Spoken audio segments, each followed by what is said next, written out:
Hello everyone, I'm VVizard, modder for the Rivals of Aether workshop, and today I would like to present to you all my latest mods, the Ninja Gaiden Pack. First of all, before we get into the mods, let's take a look at what Ninja Gaiden actually is. Ninja Gaiden was first released on the arcades in 1988 by Tecmo. In this classic beat-em-up game, players took control of a blue-clad ninja racing through the world to defeat an evil cult.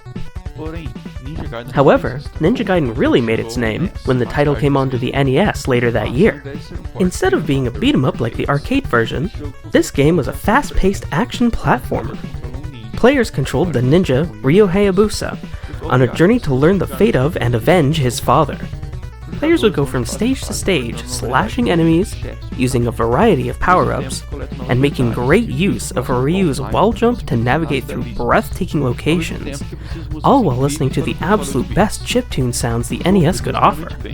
The game was met with critical and commercial acclaim, and was praised for its use of cinematic cutscenes, which was unheard of for the time, as well as its addicting gameplay and a punishing yet fair difficulty curve. The game followed suit with two more sequels on the NES, the first being Ninja Gaiden 2, The Dark Sword of Chaos in 1990. In this game, Ryu must pursue the villain Ashtar, who plans to revive a great evil. This game introduced new stage hazards and a brand new power-up that allowed Ryu to create shadow clones, which would mimic his every move. Then, in 1991, came Ninja Gaiden 3, The Ancient Ship of Doom, which was set between the first two games, expanding on some characters featured in the Dark Sword of Chaos.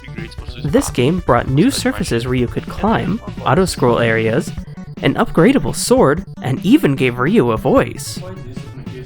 After that, the series saw a number of ports on different consoles and computers. Unfortunately, none of them were much better than their original counterparts. The series continued to get spin-offs on different consoles, like the Game Boy, Sega Game Gear, Sega Master System, and even a cancelled game on the Sega Genesis. But the series truly came back in 2004, with the game Ninja Gaiden by Team Ninja, released exclusively on the original Xbox. This new Ninja Gaiden was a pseudo-reboot, being a prequel to the original trilogy. Ryu Hayabusa sets out to defeat the fiend Doku, responsible for the massacre of the Hayabusa village. Being now completely 3D, the gameplay departed from its roots and evolved into a hack-and-slash game, partnered with platforming and exploration. The game took the original's design of being hard but still extremely fun and ran with it, adding a robust and creative combat system that included a variety of different weapons and techniques.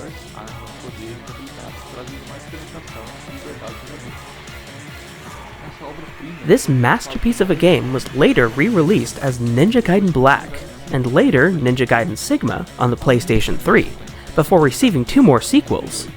The first sequel, Ninja Gaiden 2 in 2008, reduced the focus on exploration and platforming, but truly capitalized on a frantic and more visceral combat.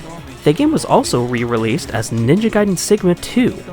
Finally, we got Ninja Gaiden 3 in 2012. It released as a shell of its former self, trying to appeal to the AAA movie game crowd. However, it was later updated and majorly improved with the Razor's Edge update later that year. The series also received a spin-off on the DS in 2008 called Ninja Gaiden Dragon Sword, and much later received its latest title at the time of this recording, Yaiba Ninja Gaiden Z, a generic button-mashing hack-and-slash with almost nothing interesting about it. The series is somewhat still alive in the Nioh series, developed by Team Ninja. It's somewhat of a spin-off to Ninja Gaiden. Set in the same universe, the player can fight members of the Hayabusa clan, who have the same abilities and clothes of our beloved ninja. Ryu Hayabusa is also featured in all of the Dead or Alive games as a major character, bringing his iconic ninpo and ninja techniques into battle. Furthermore, Ryu is playable in a variety of Musou games, from the Warriors Orochi series. Classic Ninja Gaiden is also somewhat still alive thanks to the excellent indie games like Cyber Shadow and The Messenger. And that takes us to today, hoping for a new title in the series, or at least a re-release of any of its excellent games on new hardware. Wait, what's that? Just a few days ago, the Sigma trilogy has finally been revealed as coming to current-gen systems. What a fantastic coincidence! And now that we're all a bit more familiar with Ninja Gaiden, let's take a look at the first item on this pack, Ryu Hayabusa.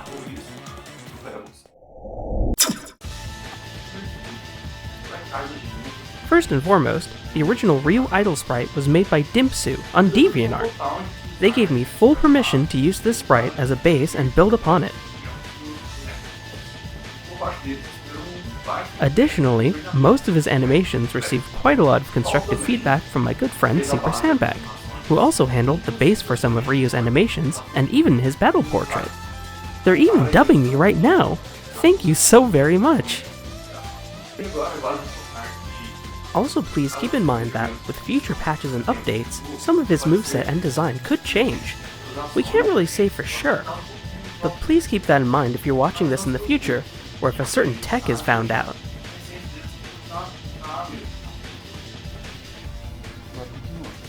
Now continuing, Ryu's design here is based on his classic outfit present in the reboot game, which in itself is based on Ryu's design in the NES games. I'll be showcasing his various animations, and if they relate to anything in particular, I'll be sure to mention it. To make things easier, I'll be referring to the NES games as the NES Trilogy, and the new reboot games as the Sigma Trilogy.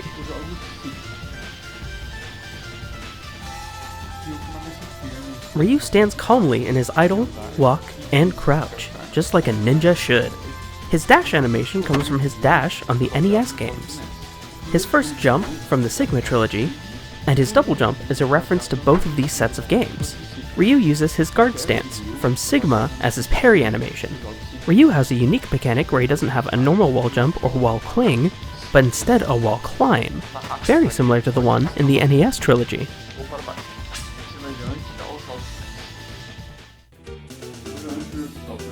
Now before we really start on how his moves work, we need to understand his main gimmick, the Shadow Clone.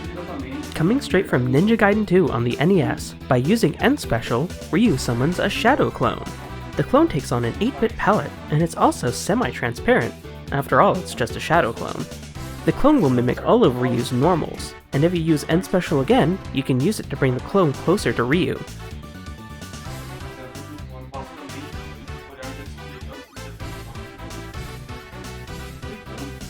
However, the clone can be destroyed if it gets hit by an enemy attack that deals over 0 points of damage and knockback. Ryu will also lose the clone if he or the clone gets parried. When the clone is destroyed like that, Ryu has to wait 5 seconds to use the clone again. However, Ryu can decrease that time by landing moves or parries on his opponents. But watch out, the same also applies to the opponent. Getting hit or parried makes the time increase.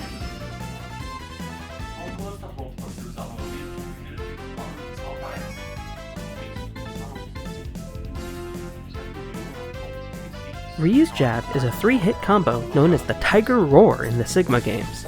With each swing, Ryu takes a step forward, being a great way to move both Ryu and the clone for a quick hit, or for precise positioning.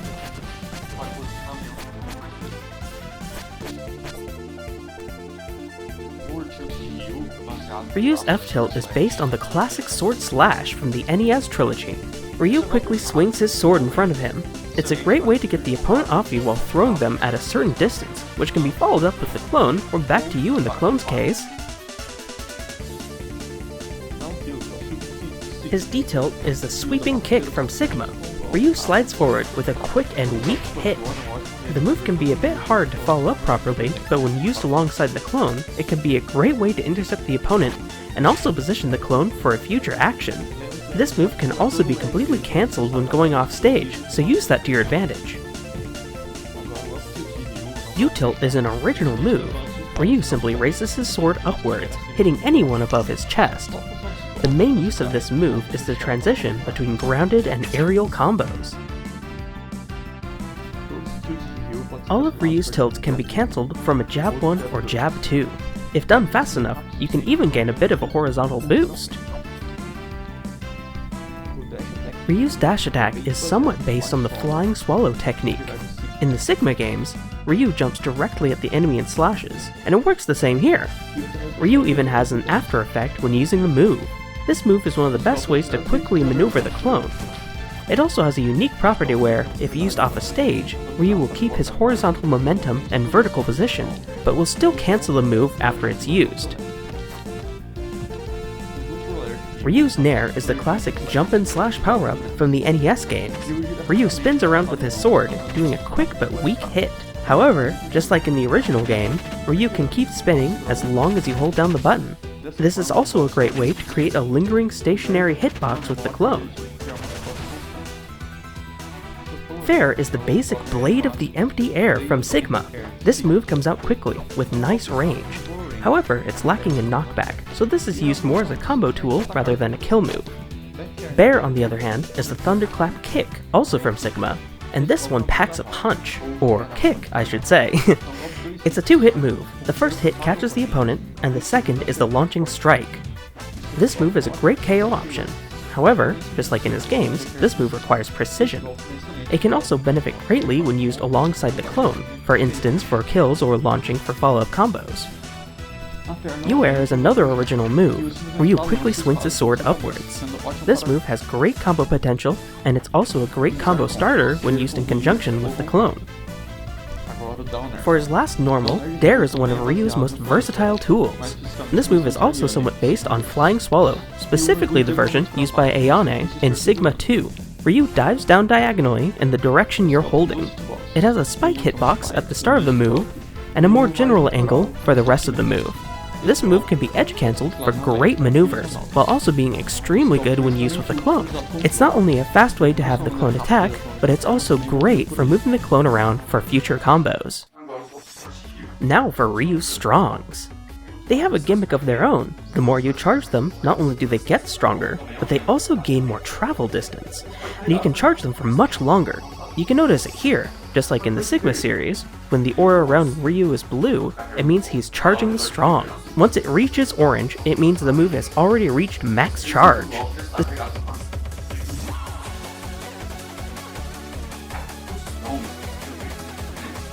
Strongs also have an after effect, which can really showcase the distance Ryu can travel with max charge. All of your Strongs can also go off stage, and even start charging off stage if you're fast enough, so please keep that in mind.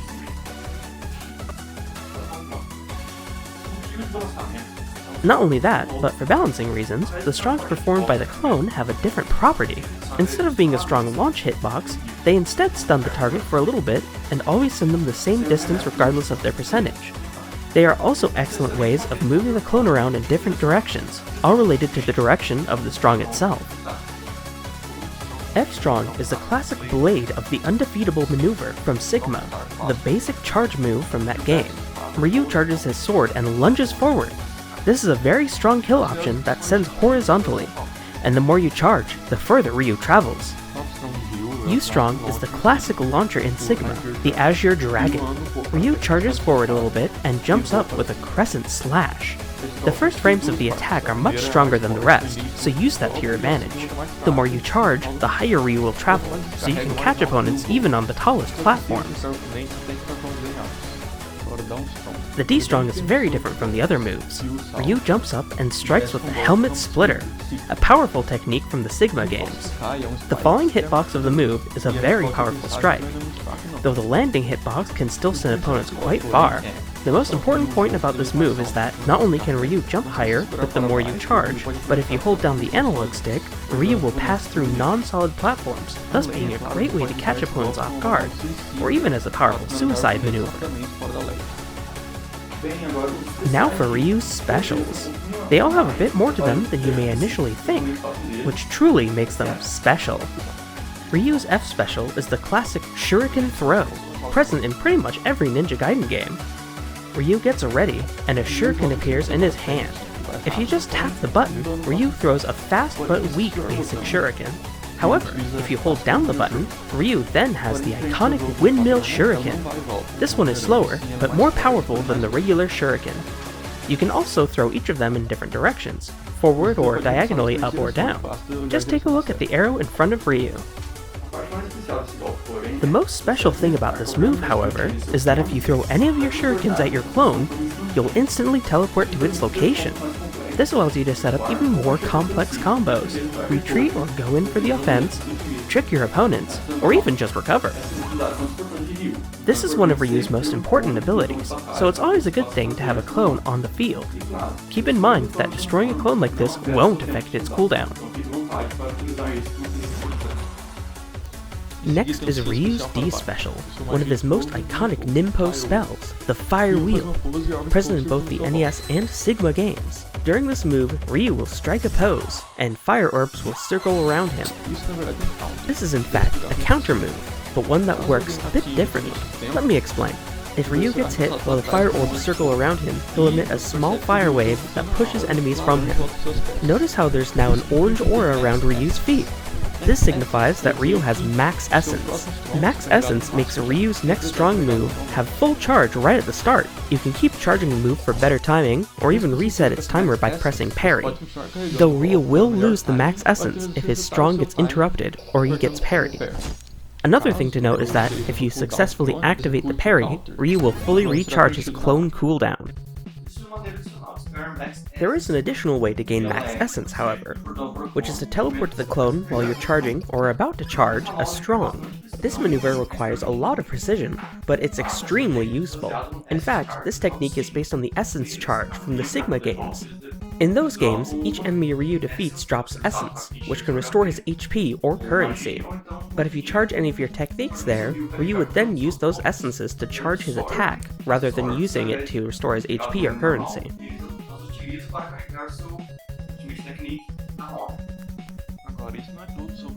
That's not all for D Special, because if you use it while the clone is on the field, it'll work very differently. You'll notice now that the fire orbs are circling around the clone rather than Ryu, which means that the counter activation will be on the clone instead.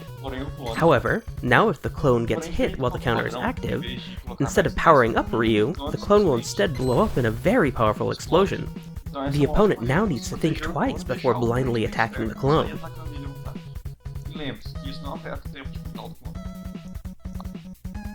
However, that's still not all.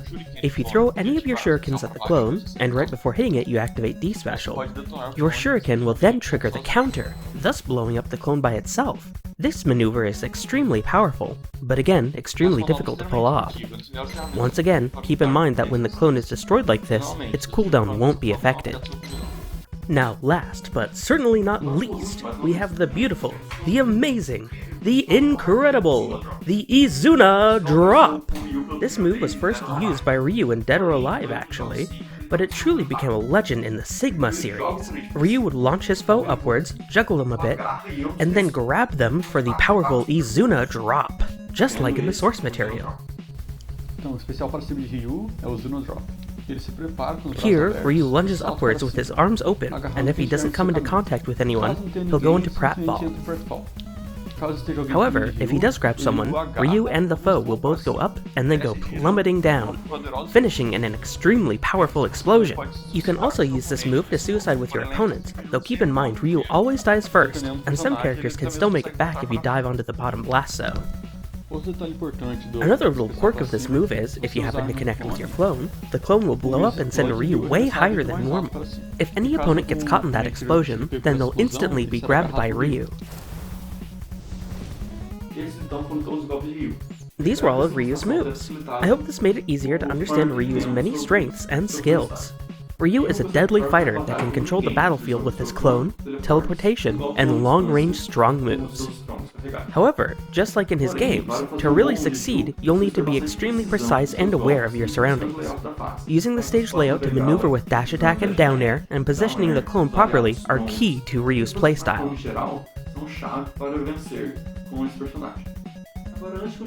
Now before we move on, let's take a look at some of the other fun references in Ryu's visuals and sounds.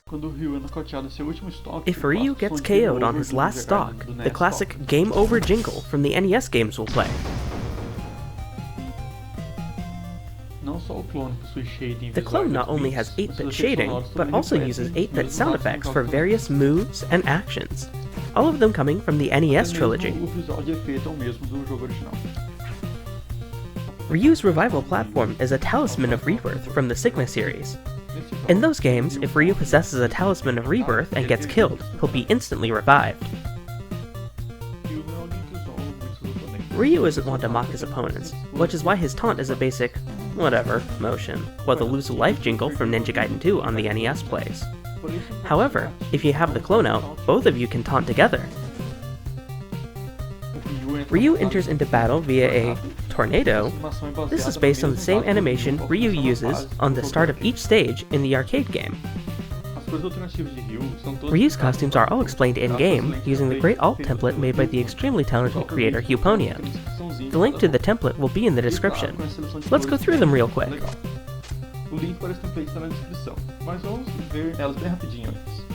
Pushing Onward, based on Ryu's appearance on the NES box art.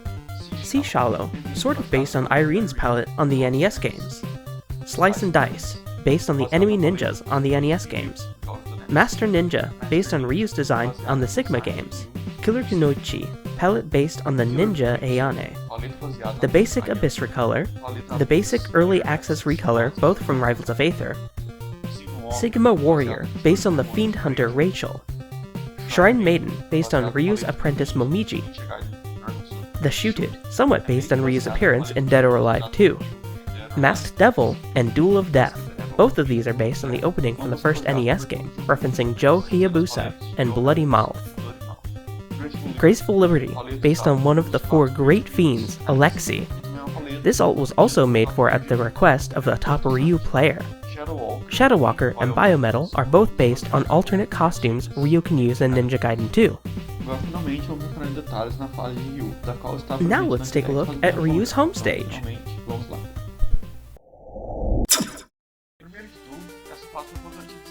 First of all, this stage was drawn and animated in its entirety by my good friend Ghostabo, who I commissioned for his amazing talent. He also worked on the Trial Grounds, Brazilian Congress, and of course, Fausto's Big Sunday Studio. Thank you so much for making this stage come to fruition.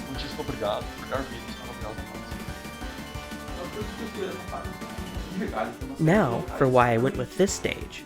Ninja Gaiden has a lot of unique locations and set pieces. However, it's a bit hard to both portray them in a unique manner as a 2D rival stage, which is both more advanced than your typical 8-bit location, but it's much less visually complex than the Sigma games' 3D areas. Combine that with the need for a location that could supply a fun gimmick for its Aether version, and as such, the Graveyard of Swords was born. This area was heavily featured in the artwork and promotional material for Ninja Gaiden 2, even being the game's box art. However, the area appears very briefly at the end of the game, between the Hayabusa village and Mount Fuji, where the swords of the Honorable Fallen Souls rest. Ryu goes back to the graveyard in Ninja Gaiden 3, where he went to grab the blade of the Archfiend, Genshin's sword, the villain of the second game. First of all, the stage features a bunch of swords pinned in the ground. If you move the camera around, you can see that there are swords way further in the back. You can also notice Japanese-style buildings, and of course a thick fog that partially covers the stage. The stage's layout consists of a large flat ground with a medium platform. This platform moves counterclockwise, going from one side of the stage, descending, going into the stage, coming out of the other side, going up, and repeating its cycle. The Aether version, however, has some really interesting properties. After a random amount of time, swords will come out of the ground. You can hit these swords to send them flying. Depending on the launch angle and knockback of your move, the sword's trajectory changes, and it even packs a heavier punch. You can notice that if a sword has only one smear, then it's not as strong. But when it has 2 smears, get ready for impact. The sword's outline will also change color to match the player who hit them. After a sword is launched, it will come out of the ground again after a random amount of time.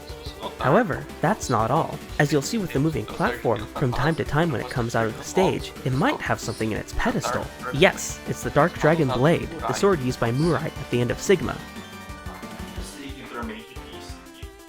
I know I said before that the sword here belongs to Genshin. However, the design of the Dark Dragon Blade is way more iconic than the blade of the Archfiend.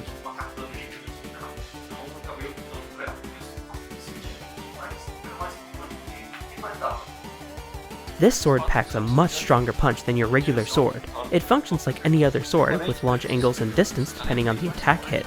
But when this sword hits any player, not only will the knockback and damage be way higher, but they will also be stunned for quite a long time, which can turn the tide of any battle.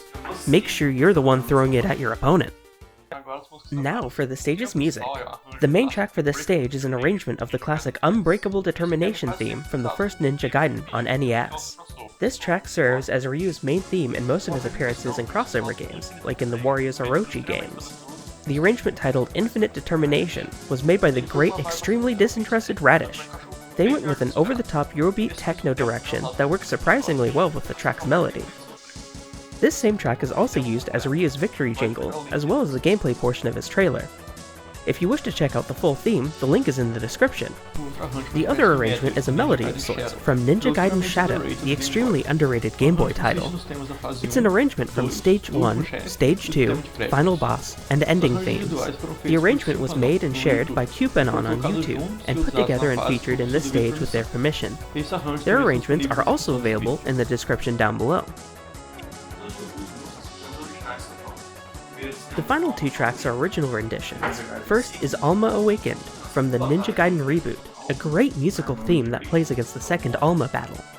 And next is The Shooted, from Dead or Alive 2. This is Ryu's theme in that game, as well as other games in the Dead or Alive series.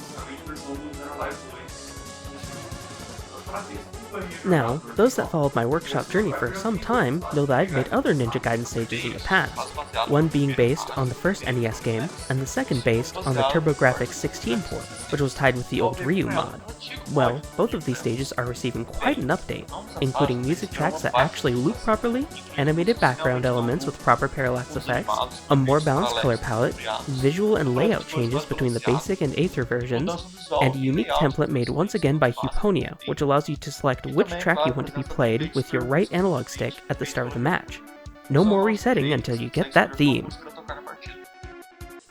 The NES stage features 4 tracks from the first NES game, and the second stage includes unique arrangements made by the YouTube channel My New Soundtrack, with their permission. Please check the channel and its amazing arrangements down below.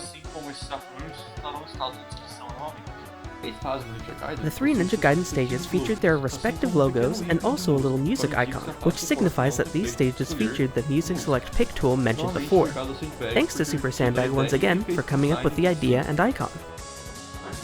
Now before we continue discussing some more stuff, I want to shed some light on Ryu's character trailer that was featured in Zeta's Amazing Blueprints Direct. The trailer opens with a cinematic intro very similar to the one seen in the first NES game, but here it's the old Ryu and Zeta who are facing against each other in the grass field. At first, the idea was to have the old Ryu symbolizing Ryu's father, who would have gotten killed at the hands of Zeta, and then the new Ryu would seek revenge. However, with the help of Sai, creator of Zeta and many other amazing mods on the workshop, we decided to have something more lighthearted and easier to follow. That way, the idea of Drazil sending a letter to inform Ryu that he needs to grow stronger to be worthy of a re-sprite came to be, which spawned the training storyline. Speaking of which, the whole training montage was also recorded and edited by Sai, using an arrangement from My New Soundtrack. At the end of the trailer, we can see Ryu and Zeta facing off once again. However, this time, Ryu is filled with motivation.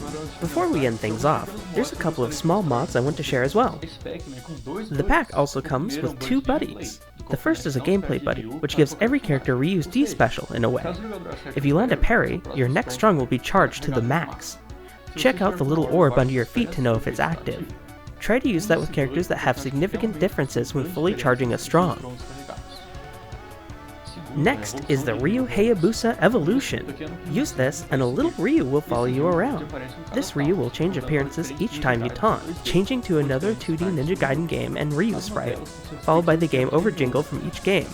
The games in question are Ninja Gaiden on NES, on the Game Gear, on the Game Boy, on the Master System, on the TurboGrafx 16, and finally on the SNES.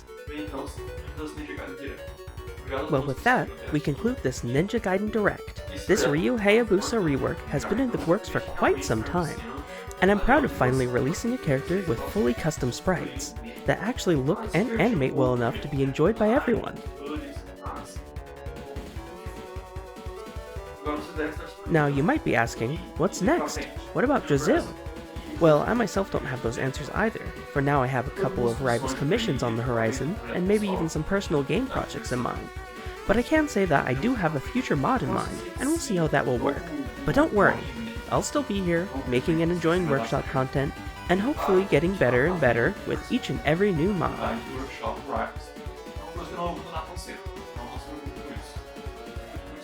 Thanks once again for everyone involved in this little project.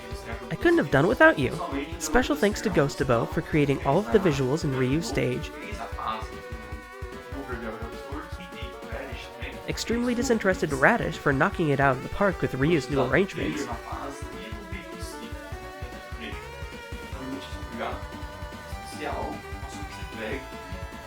And of course my good friend Super Sandbag for dubbing this transmission, creating Ryu's portrait, and giving me the feedback, motivation, and even the initial idea for this rework. Thank you once again!